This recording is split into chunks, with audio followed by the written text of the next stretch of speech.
अस्सलाम वालेकुम वरहमतुल्लाहि वबरकातुहू। आप देख रहे हैं यूट्यूब चैनल। मैं Husnain Ali. Chapter 2 behaviour system में आपको खुशामदीद कहते हैं।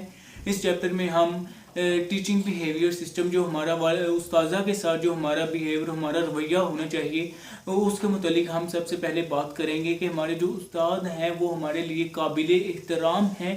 जितने भी उस्ताद हों जो हमें पढ़ा चुके हैं या हमें पढ़ा रहे हैं उनके हमारे लिए उनके दिलों में एक अच्छी जगह होनी चाहिए ताकि हम एक अच्छा शहरी बन सके, हम एक अच्छा एक फ्यूचर दे सकें अपने मुल्क को। यकीन करें हम देखते हैं यूनिवर्सिटीज़ में, कॉलेजेस में या किसी और भी तलीमी इदारे में हमारे उस्ताद होते हैं, हम किस तरह उनकी मदद कर उनके बारे में बातें करते हैं या उनका तमस्खुर उड़ाते हैं।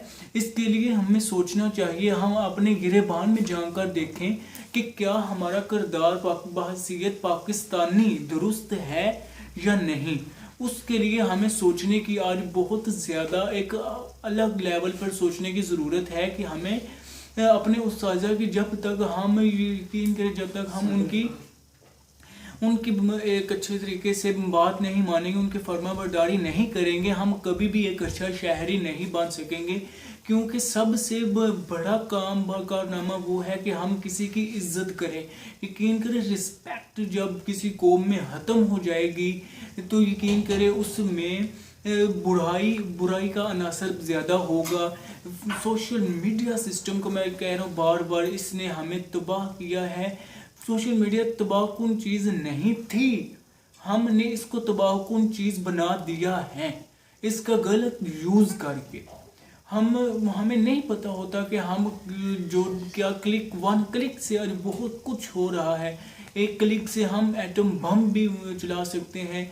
एक क्लिक है जो किसी की इज्जत की धज्जियां उड़ा कर रख सकता है। हम जो हमारे उस्ताज़ा हैं उनका कितना दर्जा है अल्लाह के यहाँ, और हमें उसकी कोई फिक्र नहीं। हम दुनियावी चीज़ों पे गुम होकर रह गए हैं, हमें नहीं पता कि हम क्या कर रहे हैं।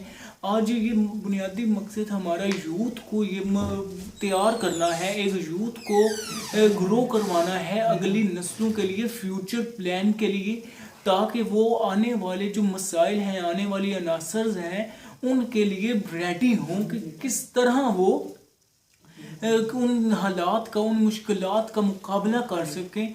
उस्ताद हमें सिखाता है, उस्ताद हमें मुख्तलिफ चीज़ों को बर्दाश्त करना, मुख्तलिफ चीज़ों के साथ डील करना, मुश्किल हालात के साथ डील करना सिखाता है। आगे बहुत ही ज़्यादा मुश्किल वक्त आ रहा है, उसको आसान बनाना वो हमारी ज़िम्मेदारी है। किसके थ्रू? उस्तादा की रहनुमाई के थ्रू हम ये सारा स्केजुअल सिस्टम इम्प्रूव कर सकते हैं कि हम अपने उस्तादा की इज़्ज़त करें। हम उनके लिए हमारे दिल में बहुत ज़्यादा जज्बा होना चाहिए और हमारा उनके साथ एक रवैया होना चाहिए। वो एक अच्छे शहरी, एक अच्छे मुसलमान की तरह होना चाहिए। हम कोई भी ऐसा काम नहीं कर रहे जो काफिरों में ना हो।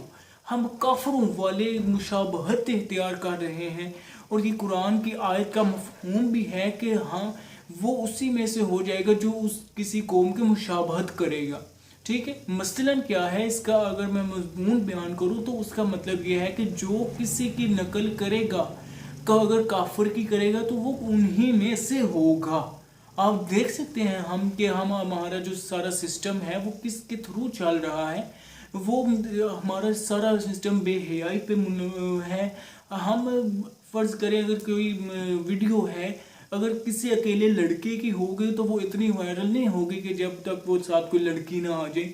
हमने फिर इसको कैसे इंट्रोड्यूस किया कि हमने अब अपनी बहनों को, अपनी बेटियों को, अपनी माओं को इस चीज़ की तरफ धकेलना शुरू कर दिया, ना कि हम उनको इसके पीछे रहने का कहते। सबसे बड़ा किरदार आज हमारा है कि हमने इस बेहयाई को किस तरह प्रोमोट किया, और जिस तरह से प्रोमोटिंग हो रही है, और यकीन करिए कि तबाही किसी भी एक पॉइंट पे, किसी भी एक सिस्टम पे मेरे ख्याल से रुकने वाली नहीं है। चैप्टर 2 में बिहेवियर सिस्टम में टीचर्स के हकूक़ के बारे में हमने ये बात की है। उम्मीद है कि आप इस बात को सुनेंगे और इस पर अमल भी करेंगे। नेक्स्ट के लिए اجازت دیجیے گا اور چینل کو لائک اور سبسکرائب بھی کر دیجیے گا۔ اللہ حافظ۔